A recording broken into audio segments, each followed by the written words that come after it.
All right,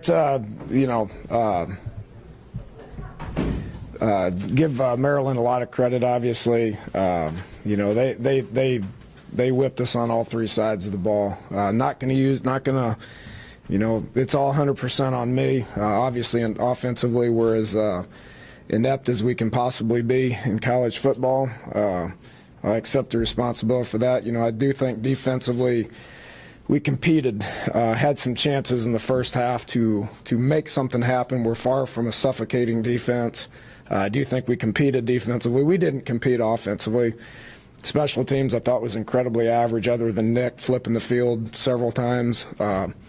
We talk about playing smart. Had a bunch of penalties and a bunch of turnovers. It's gonna beat you every time. So, just told the guys in there that you need to look in the mirror. And that's what I'm going to do. And obviously, what I'm doing offensively is not working.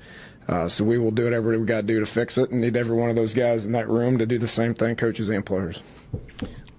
Correct me if I'm wrong, but I don't think we've ever had an offense that's been played this bad. No, and it's bad. And it's bad. Yeah, obviously everybody wants to point the finger at the quarterback, but it's tough. We've committed a lot of time, we've committed a lot of practice time, a lot of effort, a lot of scheme to be able to run the football. And when they have, 5 people in the box and we can't get a yard, it's going to cause a problem. We're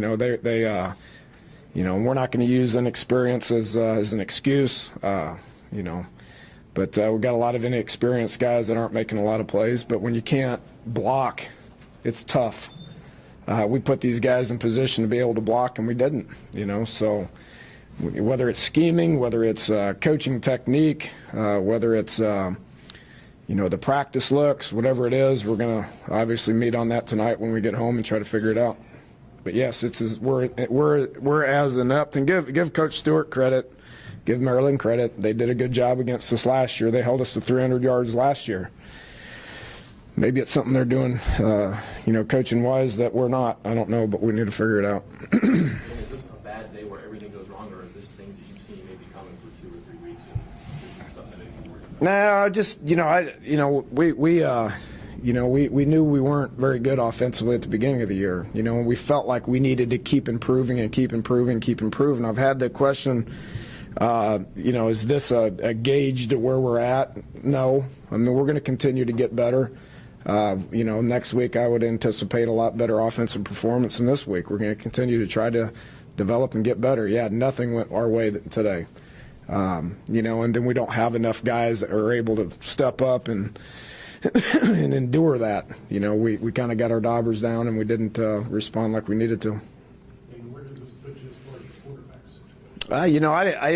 I'll study it, but there's a lot of times where it didn't matter who was back there. We could have had Peyton Manning back there, and if you're not able to get any yards in the run game, you're not able to set your feet and throw it downfield. I mean, he didn't have a chance. So I look at it a little bit more closely to see what he did. I thought he was operating fine early, but then when he's not even planting his back foot and he's getting hit, there's not a whole lot you can do. I thought we played incredibly poor up front. It was probably as bad as we've ever played offensive line was. And again, I don't know what we got to do to fix it. It's 100% on me, and we'll study it and see if we got to change how we practice or change our people or whatever it is. Maybe it was something schematically they did. I doubt it. But when you can't run the ball when there's 5 people in the box and you can't pass protect when they're rushing forward, you got issues. And those were our biggest issues for today. You said at the Oklahoma game, when things were going well, you looked on the sideline and Ford seemed like he had his head on his shoulders and everything like that. I like that about him. How did he handle it today when he was actually the one quarterback on the team? I thought he was fine. I mean, he didn't make many plays. He had some opportunities to set his feet and throw it, and he was a little nervous. I mean, we're talking about a redshirt freshman quarterback. We've made the decision that he's going to be our guy, and he is going to be our guy. He will continue to get better and better.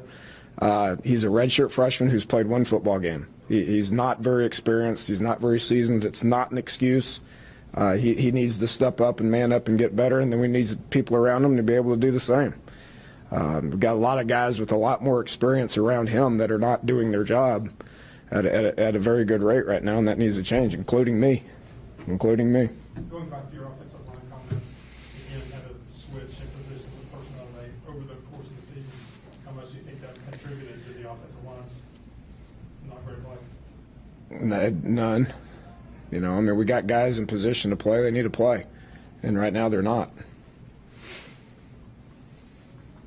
You know, not that we have the ability to be able to make plays downfield either. I mean, we're very inept. It's 100% on me, and I'll fix it. I have one question. I'm assuming the receivers have, one catch today. Is it maybe a combination of blitz, or are they just not nailing themselves? There is some blitz. There is some poor throws. You know, the ball was wet.